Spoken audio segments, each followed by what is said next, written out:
ಬೆಂಗಳೂರಿನ ಸಂಪಿಗೆಹಳ್ಳಿ ಠಾಣೆ ವ್ಯಾಪ್ತಿಯ ಹೋಟೆಲ್ ಒಂದರ ಸಪ್ಲೈಯರ್ ಬ್ಯಾಗ್ನಲ್ಲಿ ಸ್ಫೋಟಕ ಹ್ಯಾಂಡ್ ಗ್ರೆನೇಡ್ ಪತ್ತೆಯಾಗಿದೆ. ಸಂಪಿಗೆಹಳ್ಳಿ ಬಳಿಯ ಬೆಳ್ಳಳ್ಳಿಯ ಅಬ್ದುಲ್ ರೆಹಮಾನ್ ಎನ್ನುವಾತನ ಬ್ಯಾಗ್ನಲ್ಲಿ ಹ್ಯಾಂಡ್ ಗ್ರೆನೇಡ್ ಸಿಕ್ಕಿದೆ. ಹೋಟೆಲ್ ಸಿಬ್ಬಂದಿಯೊಬ್ಬರು ಆಧಾರ್ ಕಾರ್ಡ್ಗಾಗಿ ಅಬ್ದುಲ್ ರೆಹಮಾನ್ನ ಬ್ಯಾಗ್ ಪರಿಶೀಲಿಸಿದಾಗ ಗ್ರೆನೇಡ್ ಪತ್ತೆಯಾಗಿದೆ. ಕೂಡಲೇ ಹೋಟೆಲ್ನವರು ಪೊಲೀಸರಿಗೆ ಮಾಹಿತಿ ರವಾನಿಸಿದ್ದಾರೆ. ಬಳಿಕ ಸ್ಥಳಕ್ಕೆ ದೌಡಾಯಿಸಿದ ಸಂಪಿಗೆಹಳ್ಳಿ ಪೊಲೀಸರು ಮೊದಲಿಗೆ ಹೋಟೆಲ್ನವರಿಂದ ಮಾಹಿತಿ ಪಡೆದುಕೊಂಡು ನಂತರ ರೆಹಮಾನ್ ಬ್ಯಾಗ್ ಚೆಕ್ ಮಾಡಿದಾಗ ಹ್ಯಾಂಡ್ ಗ್ರೆನೇಡ್ ಕಂಡುಬಂದಿದೆ. ಸದ್ಯ ಅಬ್ದುಲ್ ರೆಹಮಾನ್ ಹಾಗೂ ಈತನ ಬ್ಯಾಗ್ನಲ್ಲಿ ಸಿಕ್ಕ ಸ್ಫೋಟಕಗಳನ್ನು ಪೊಲೀಸರು ವಶಕ್ಕೆ ಪಡೆದಿದ್ದಾರೆ. ಬಾಂಬ್ ಮಾದರಿಯ ಸ್ಫೋಟಕವನ್ನು ವಶಕ್ಕೆ ಪಡೆದಿರುವ ಪೊಲೀಸರು ವಿಧಿವಿಜ್ಞಾನ ಪ್ರಯೋಗಾಲಯಕ್ಕೆ ರವಾನಿಸಿದ್ದಾರೆ. ಮತ್ತೊಂದೆಡೆ ಕೋಗಿ ಕ್ರಾಸ್ ಬಳಿಯ ಬೆಳ್ಳಳ್ಳಿಯ ನಿವಾಸಿಯಾಗಿರುವ ಅಬ್ದುಲ್ ರೆಹಮಾನ್ ಅನ್ನು ಪೊಲೀಸರು ತೀವ್ರ ವಿಚಾರಣೆಗೆ ಒಳಪಡಿಸಿದ್ದಾರೆ.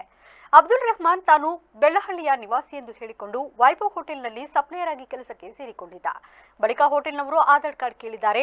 ಆದರೆ ಆತ ಕಾರ್ಡ್ ಕೇಳಿದಾಗ ಕೊಟ್ಟಿಲ್ಲ. 2 ದಿನಗಳು ಕಳೆದರೂ ಸಹ ಆಧಾರ್ ಕಾರ್ಡ್ ಕೊಟ್ಟಿಲ್ಲ. ಇದರಿಂದ ಹೋಟೆಲ್ ಸಿಬ್ಬಂದಿಯೊಬ್ಬರು ಶೆಡ್ನಲ್ಲಿದ್ದ ರೆಹಮಾನ್ನ ಬ್ಯಾಗ್ ಚೆಕ್ ಮಾಡಿದಾಗ ಹ್ಯಾಂಡ್ ಗ್ರೆನೇಡ್ ಪತ್ತೆಯಾಗಿದೆ. ಇದರಿಂದ ಬೆಚ್ಚಿಬಿದ್ದ ಸಿಬ್ಬಂದಿ ಕೂಡಲೇ ಹೋಟೆಲ್ ಸಿಬ್ಬಂದಿ ಪೊಲೀಸರಿಗೆ ಮಾಹಿತಿ ನೀಡಿದ್ದಾರೆ.